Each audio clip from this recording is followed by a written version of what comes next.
Ephraim के पहाड़ी प्रदेश के रामातोम सोपीम नगर में एल्काना नाम का एक मनुष्य रहता था। उसकी दो पत्नियां थीं, एक का नाम हन्ना और दूसरी का नाम पिनन्ना था। पिनन्ना के बच्चे थे, परंतु हन्ना निसंतान थी। एल्काना हर वर्ष अपने पूरे परिवार के साथ शीलो जाता था ताकि सेनाओं के यहोवा की उपासना करे और बलिदान चढ़ाए। उस समय शीलो में एली नाम का व्यक्ति यहोवा के तंबू का महायाजक था। उसके दो पुत्र होप्री और पिनहास भी याजक थे, पर वे दुष्ट और आज्ञा न मानने वाले थे।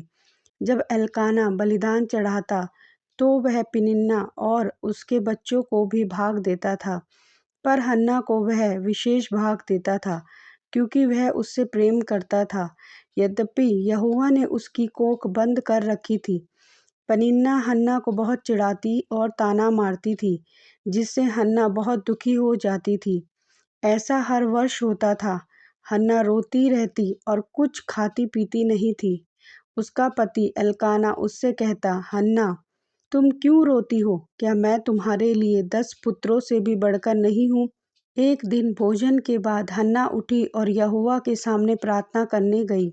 वह बहुत दुखी थी। वह फूट फूट कर रोते हुए यहोवा से प्रार्थना कर रही थी। उसने यहोवा से मन्नत मानी और कहा, हे सेनाओं के यहोवा, यदि तू अपनी दासी का दुख देखकर मुझे एक पुत्र दे, तो मैं उसे जीवन भर तेरी सेवा के लिए अर्पित कर दूंगी। उसके सिर पर कभी उस्तरा ना फिरेगा। जब वह देर तक प्रार्थना कर रही थी, तो एली ने उसके होंठ हिलते देखे, पर आवाज़ नहीं सुनाई दी। एली ने समझा कि वह नशे में है और उससे कहा, तू कब तक नशे में रहेगी? हन्ना ने उत्तर दिया, नहीं मेरे स्वामी, मैं नशे में नहीं हूँ। मैं अपने मन का दुख यहोवा के सामने उंडेल रही हूँ। तब एली ने कहा, शांति से जा, इज़राइल का परमेश्वर तेरी प्रार्थना पूरी करे। हन्ना ने धन्यवाद दिया और उसका चेहरा फिर उदास न रहा। कुछ समय बाद हन्ना गर्भवती हुई और उसने एक पुत्र को जन्म दिया। उसने उसका नाम शमूएल रखा, क्योंकि उसने कहा, मैंने इसे यहोवा से मांगा था।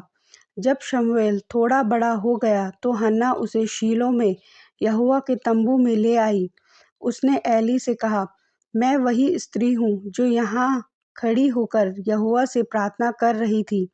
यहोवा ने मेरी प्रार्थना सुनी, इसीलिए मैं इस बालक को यहोवा को अर्पित करती हूँ। यह जीवन भर यहोवा का रहेगा। और वे वहाँ यहोवा की उपासना करने लगे। शमूएल तंबू में रहकर यहोवा की सेवा सीखता रहा। हन्ना जब जब शीलो आती, अपने पुत्र से मिलती रहती थी।